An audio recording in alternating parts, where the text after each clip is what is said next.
up, nerds? My name is Leslie Smith. Welcome back to the Nerdy Narrative. On this channel, I like to talk about all sorts of bookish related things. My reading tastes include a wide variety of genres: science fiction, fantasy, horror, comics, manga, literary fiction, classics, and starting next month, it will have an air of mystery as well. Today's episode of fun, I am bringing to you my weekly reading wrap up. This is where I update you guys on what I read, what I am still reading, and what I plan to read next. But real quick, before we get into talking books, let's talk t-shirts. I will have all of this up on the community tab by the time you see this video. So if you're interested in a Nerdy Narrative shirt, you want to rep the channel, go by the community tab and take a look. I'll have a picture of all the t-shirt colors that you can choose from, as well as the information on how to order a shirt. Jumping over into what I read, let's start with the arc, The Death of Jane Lawrence by Caitlin Starling. I mentioned it to you guys last week that I started it and I was dying to finish it, and I did. What she did with the rest of the book was just everything. The ending was absolutely everything. She gave me exactly what I wanted from a horror novel. So this is one I will most definitely purchase and have on my shelf in my collection because I just enjoyed it that much. The next book I completed was Boarded Window, Dead Leaves by Michael Jess Alexander. I was actually sent the audiobook by the press that published this book, which was Spooky House Press. So thank you so much, Spooky House Press, for the opportunity to delve into this author's work, because I absolutely loved Michael Jess Alexander's writing. Boarded Windows, Dead Leaves is a collection of short stories that Michael Jess Alexander wrote, and they were phenomenal. Again, exactly what I want in a collection of short stories, especially when they're all by the same author. Sometimes when you get a collection by the same author, all of the stories will have that same tone or feel or sort of plot formula.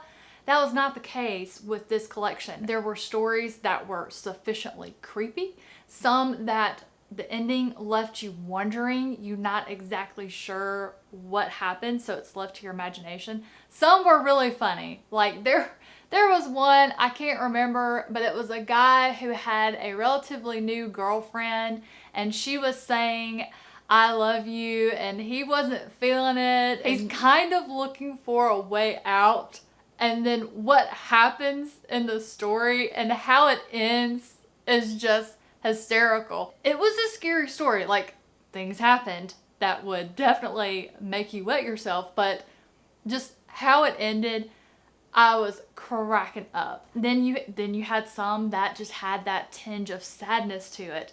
I loved it. I loved the way that Michael Jess Alexander writes. He's a really great storyteller. And so I instantly went to Goodreads to look for more of his work that I could get my hands on. I contacted the publisher. I was like, "Hey, do you guys have anything else coming down the pipe from this author? I want more." And as I mentioned, I consumed this in the audiobook format. The narrator was Jonathan Sleep, and he has a really pleasant voice. It had what I thought was a southern drawl, so I felt a kinship to him.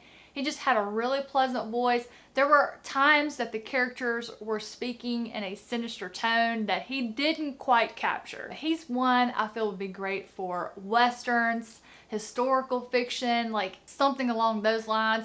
I didn't really get that much of a horror feel, but for some of the tones of the stories in this collection, he was absolutely perfect, if that makes sense. There were definitely settings and stories his voice were perfect for, but there were other times where it didn't quite fit. He didn't have like that guttural, throaty kind of, like, I would never be scared of him. If Jonathan Sleep ever prank called me and was trying to be like, "Hello, Sydney," I would not fall for it. I wouldn't fall for it. I also completed The Obelisk Gate by N.K. Jemisin, book 2 in the Broken Earth trilogy.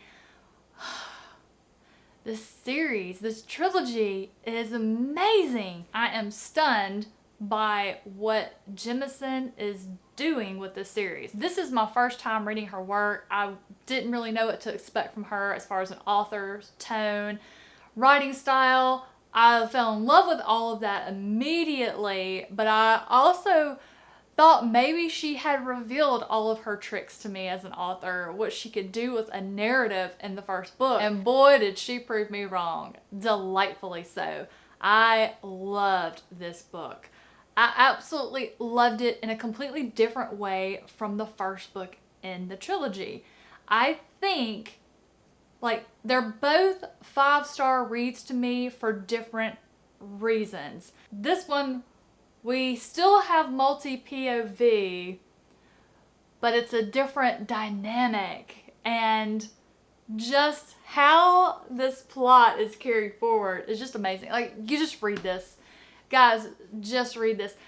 The way that Jemison can just draw your attention to things, small things, with one sentence.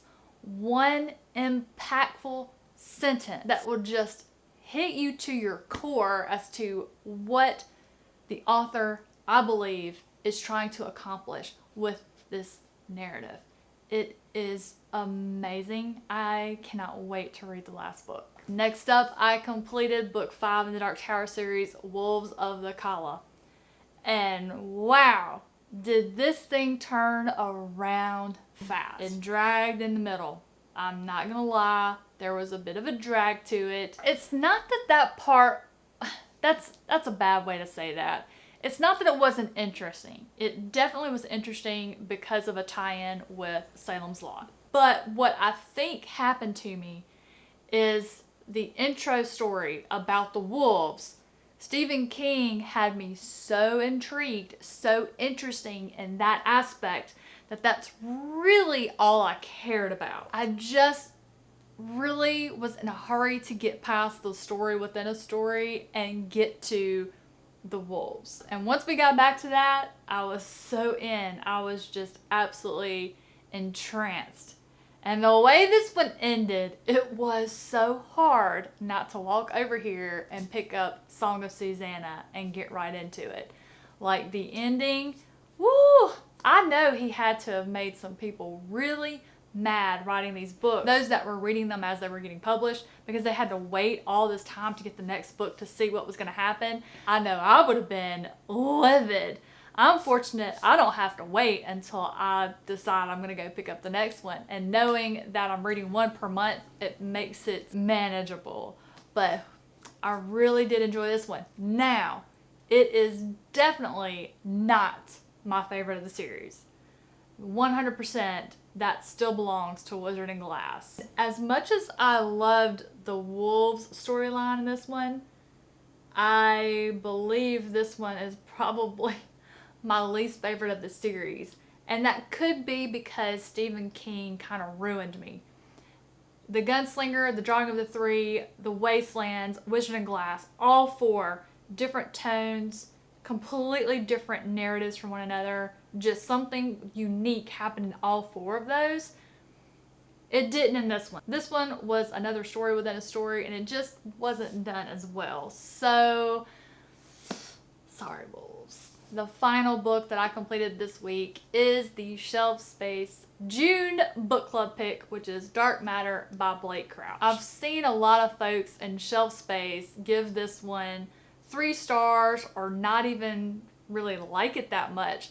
And I have to wonder, did they know this was a sci-fi thriller going in? And I would also hazard a guess that they've not read Blake Crouch before, because this was distinctly a typical Blake Crouch narrative, in my opinion. Now, I read Recursion first, and I like Recursion better than Dark Matter. I still really enjoyed Dark Matter. This was a 4-star read for me. And I think whichever one of these 2 books you read, is that one's going to be your favorite, because they're both very, very similar in my opinion. A lot of people called it redundant, and I went ahead and posted in Discord. I'm like, well, if you thought this one was redundant, don't even bother with Recursion. I mean, the title alone should tell you that there's going to be what you feel is redundant. I did not feel it was redundant. There was a sort of a loop that a couple of the characters were in, but that loop pushed the narrative forward. There were things that happened. To me, this book, love story, wrapped in a science fiction thriller. It is 100% about someone who made choices and wondered what would have happened if I had made different choices. What would have happened if I decided I wanted to be more career driven instead of family driven? Where would I be right now? Maybe someone who had regrets. And what if that could be changed? What if the life you had was taken away and instead you're able to walk through a doorway into the multiverse, into a different world, and go down that other path that you didn't choose? What this story did for me was make me appreciate the life that I have and appreciate the choices I did make and remember why I did make them and why I am where I am. You know, it just made my life brighter, more colorful, and just the thought, that it could be different from what it is and how I would feel about that. So this one really made me think. I loved that it was a love story. I got exactly what I expected from this one. The other books of his that I have read and mentioned on the channel, I've always argued and said that my opinion of Blake Crouch was he writes love stories. But if you've read this one and you want to hear Alan from the Library of Alexandria and I talk about it, there will be a live show Sunday afternoon, 12 p.m. Central, 1 p.m. Eastern. Okay, so that'll take care of everything that I read as far as what I am still reading. I did finally get started on East of Eden by John Steinbeck. I am currently 130 pages in, which I'm kind of surprised about. I haven't read John Steinbeck in so long, I couldn't remember if I liked his writing or not. I was forced to read him in high school, and I know that anytime I was forced to read something, I usually didn't like it, or I wasn't at an age where I could appreciate it. This one has been a surprise hit for me. I shockingly, when I get started on it, I don't want to put it down for anything else. It's beautiful. It's fun. It's interesting. It's even more fun to talk about with other people. This is a read-along that is happening over on the Literary Discourse Discord, link down below. The read-along is with the Codex Cantina and me and anybody else who wants to come join us. We're looking to read this over the next 5 to 6 weeks. I believe the live show isn't even scheduled until the last week of July. So plenty of time to come join me and the Codex Cantina and our other friends over there. We've had a lot of fun meeting the characters in the story and determining which biblical character from Genesis that they are. And then the story itself is really good. Like, this book holds up over time. I am loving it. And then the other book that I got started on is Takana by Guy Gavriel Kay. I will tell you, the prologue and the first 2 chapters, I was really thinking, I am not digging this. In fact, I read the prologue and I put it down. The next day, I picked it up and read the first chapter and put it down. And then the next day I picked it up and read the next chapter and I was like, okay, maybe this is gonna be okay. So it does take a few chapters to get you.